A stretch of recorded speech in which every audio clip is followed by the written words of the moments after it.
Hello and welcome to this video. In this lesson, I will guide you through the content of ISO 9001 and focus specifically on the first three clauses of the ISO 9001:2015 standard.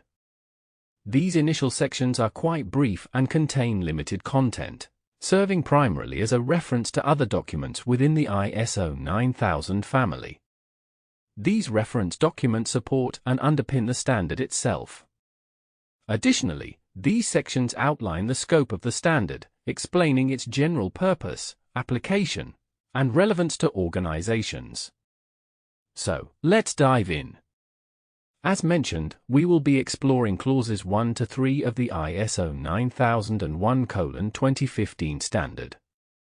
These clauses cover scope, normative references, and the terms and definitions. Into our session, we delve into the first clause of the ISO 9001:2015 standard, which defines the standard scope.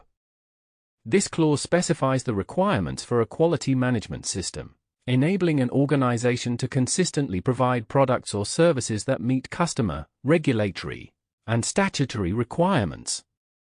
It also emphasizes enhancing customer satisfaction through the effective application of the system, focusing on continuous improvement and ensuring conformity to requirements. It's crucial to distinguish this from the scope of the quality management system itself, which should be tailored based on the organization's specific products and services, their realization processes, risk assessment results, commercial considerations, and contractual, statutory, and regulatory requirements. Section 1 also underlines the broad applicability and flexibility of the ISO 9001 standard, stating that all its requirements are generic and relevant to all organizations, regardless of their type, size, or the products and services they offer. The 2015 revision has made this diversity in application even more pronounced, becoming less prescriptive and more inclusive of service-based organizations, as opposed to focusing solely on products.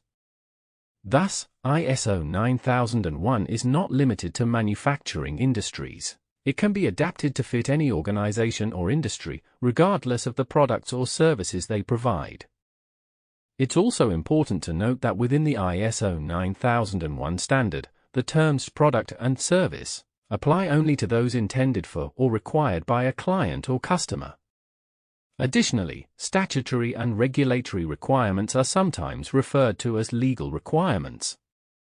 We won't spend much time on the next two clauses of the ISO 9001 standard, normative references and terms and definitions, as they mainly direct us to the reference document ISO 9000 version 2015, Quality Management System Fundamentals and Vocabulary.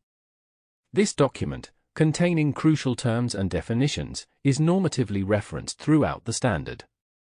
While we won't focus extensively on ISO 9000, it is indispensable for applying the standard and should be integral to the QMS implementation process.